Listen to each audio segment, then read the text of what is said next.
Gazette du Togo, une vision sur l'actualité togolaise et sur le monde.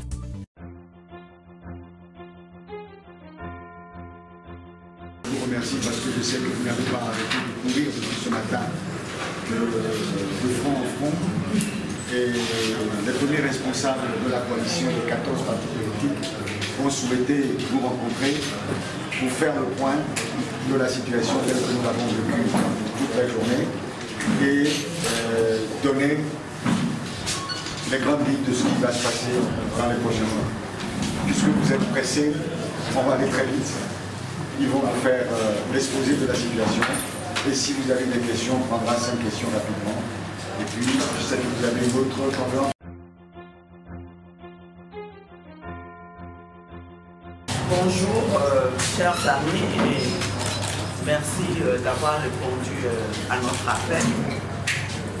Nous voulions vous rencontrer en cette première journée. On est à la fin de la première journée de manifestation et nous avons ressenti le besoin de faire un bilan qui naturellement sera un bilan provisoire.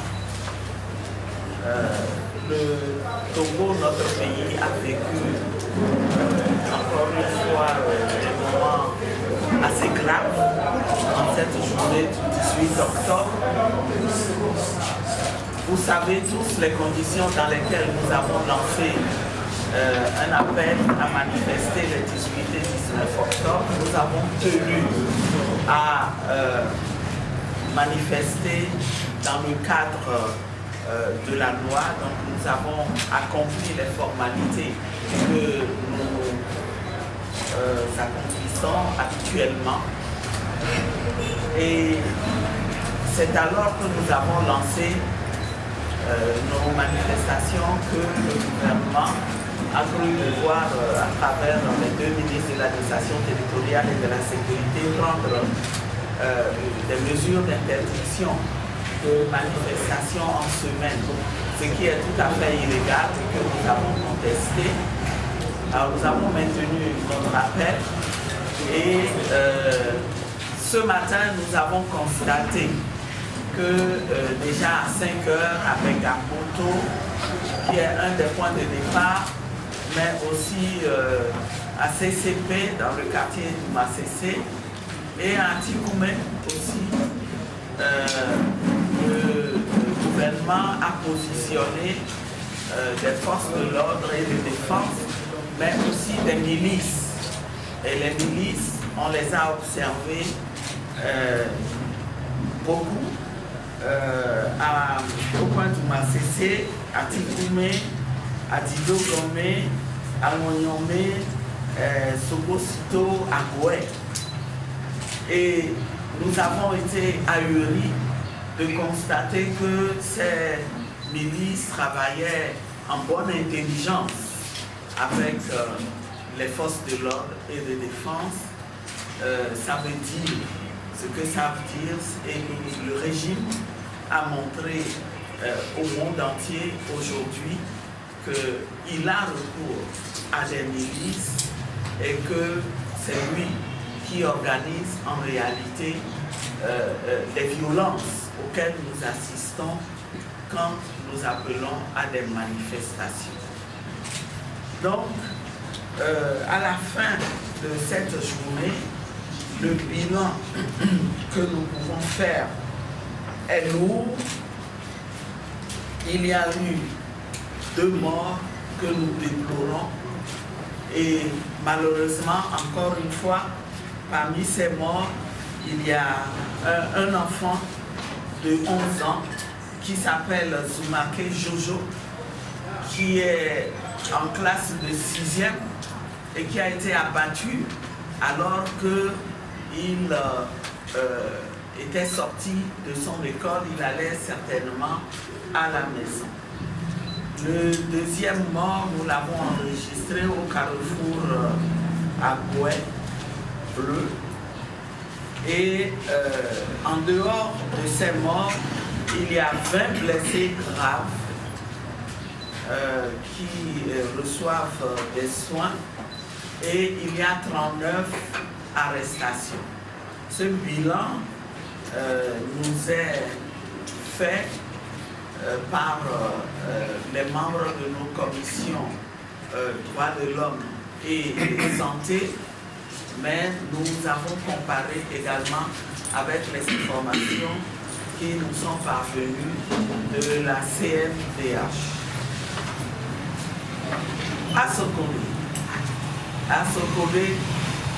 nous avons appris qu'il y a eu des manifestations spontanées.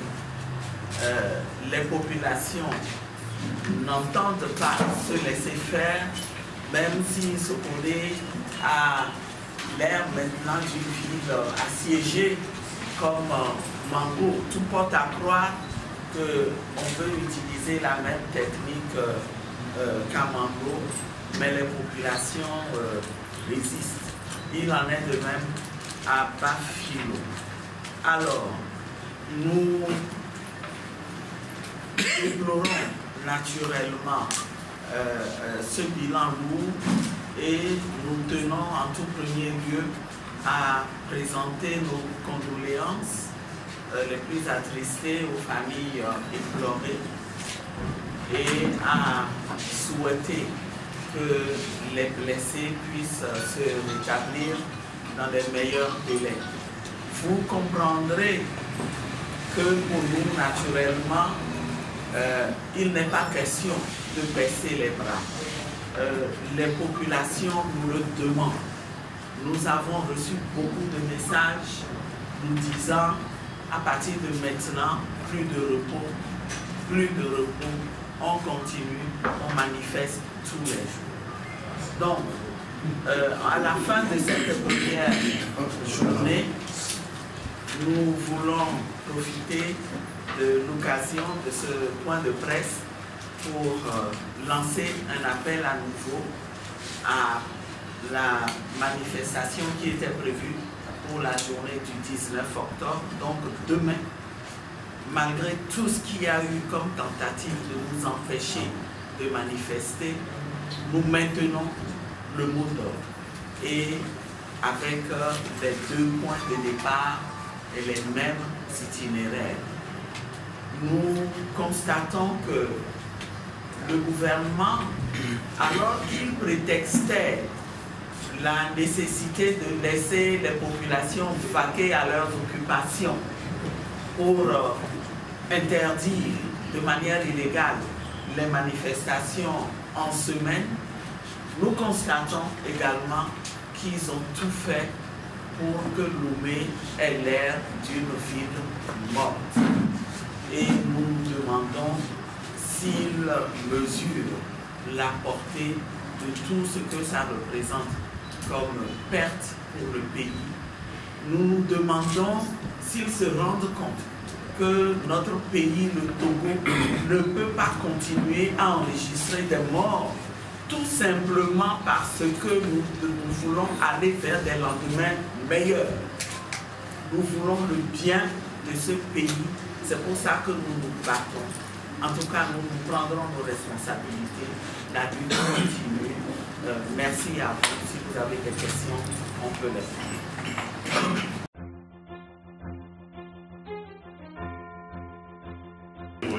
Et au niveau de Lomé, puis par le TNP, je voudrais dire que tout ce que Madame vient de dire dans la ligne de la réalité, de la vérité, sauf qu'il va falloir ajouter que le siège du TNP a été pris à partie le jour où la soirée dans laquelle Bala Hassan a été arrêté. Donc le siège a été pris à partie. Le domicile du président national du PNP aussi a subi aussi des rangs. Et ça, c'est le cas de Lomé. En ce qui concerne Sokone, Madame a fait le bilan de 2 morts par rapport au niveau de Lomé. Et le bilan reste toujours provisoire. Au niveau du Sokone, il y a eu aussi des morts. Il y a eu des morts dont le nombre n'est pas encore d'exhaustif. On parle de 4, on parle de 5 morts. Donc voilà, par rapport au niveau de Lomé, du Sokone pris par PNP. Malang Imam a-t-il disparu de la prison de Kara. L'information nous est aussi arrivée aussi par le canal de WhatsApp. Vous savez que les informations par rapport à WhatsApp, il va falloir les prendre avec les pincettes. Donc j'ai lancé la recherche autour de cette information-là. Et dès que nous aurons les résultats autour de cela, nous aurons à faire la lumière lors des prochaines occasions.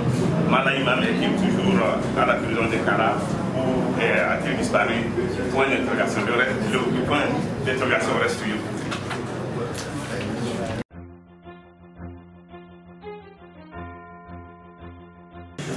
Le journaliste de Radio Victoire qui demande si nous incluons dans le bilan les blessés des forces de l'ordre ou les morts des forces de l'ordre.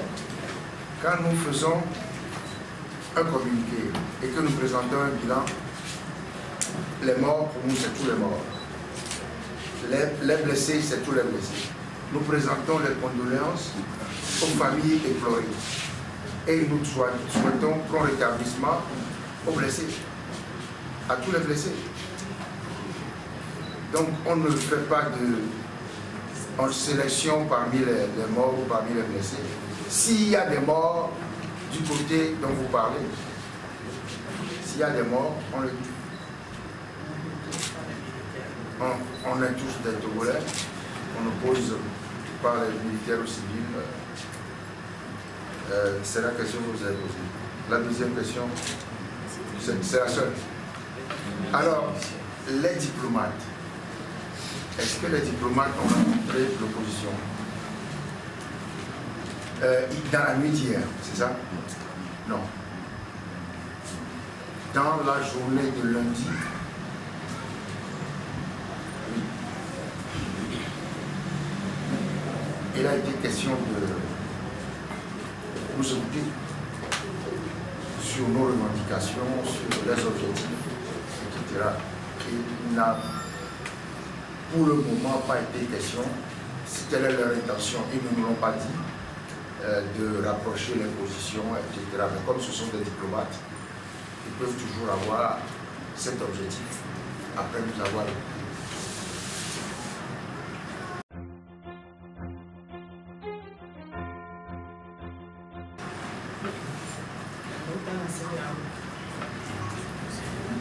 Le message à la CEDEAO, nous n'avons pas pu le délivrer. Vous avez constaté qu'ils ont bien bloqué.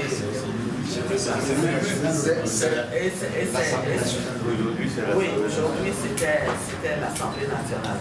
Oui, même là-bas aussi ils ont bloqué. Donc la CEDEAO, mais la CEDEAO a informé par contre que nous avons prévu de venir rencontrer le représentant permanent. Et je peux vous dire que sa réaction a été très gentille. Il nous a dit, si vous venez, je descendrai, je viendrai vous écouter personnellement, recevoir le message. Et si je peux répondre immédiatement, je vous répondrai.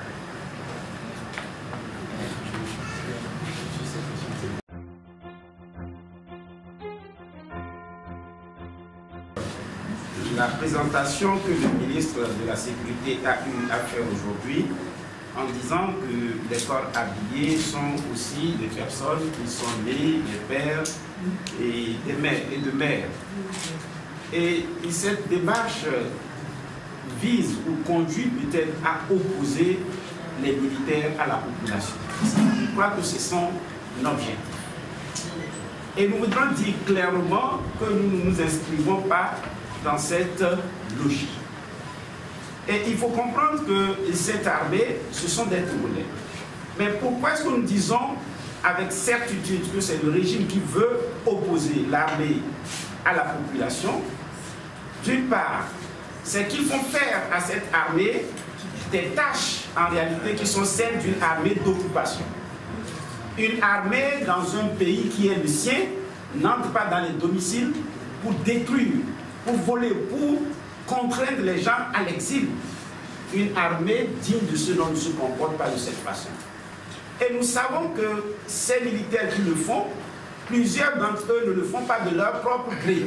c'est parce qu'on les contraint aussi à se comporter de cette façon.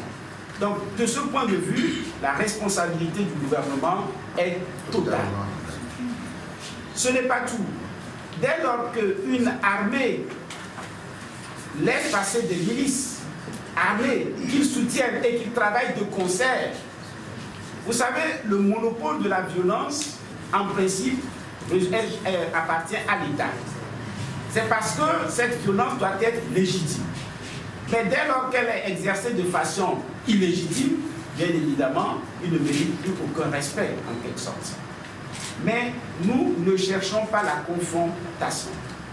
Vous avez eu à le dire, ce n'est pas la première fois qu'on parle des milices dans notre pays. Nous voulons rappeler au ministre de la Sécurité que les milices qui se sont attaquées à l'opposition en 2012, ce sont des personnes bien identifiées qui jusqu'à présent n'ont fait l'objet d'aucune poursuite. C'est le même phénomène qui nous commence. Qu'ils sachent que nous nous engageons dans une logique totalement républicaine et très cohérente. Et c'est pour cela que nous voulons dire, s'ils veulent le débat sur cette question, nous sommes prêts aussi, que le gouvernement, le régime RPT et le gouvernement actuel sont exclusivement responsables des violences que nous connaissons aujourd'hui dans notre pays. On ne va pas situer la violence par rapport à un jour pour dire que c'est l'opposition qui est responsable de la violence. Lorsque, en toute impunité, vous tuez les citoyens, vous les maltraitez tous les jours, vous les persécutez, vous prenez leurs biens que vous confisquez, contrairement aux dispositions constitutionnelles, vous poussez les gens à réagir de manière incontrôlée. Donc, toute violence engendre la violence. Donc, le régime et le gouvernement actuel sont entièrement responsables de ce que nous vivons. Et nous leur demandons de revenir à de meilleurs sentiments pour que ces éléments cessent dans les meilleurs délais. Et vous avez parlé du nom des membres de cette milice. Il n'appartient pas à l'opposition de les arrêter. Ce sont des informations qui sont aujourd'hui disponibles. Une justice qui se respecte doit pouvoir s'en charger également. Et nous attendons pour voir ce que fera donc le gouvernement, étant entendu que le cas de 2012 n'est pas encore réglé. Merci.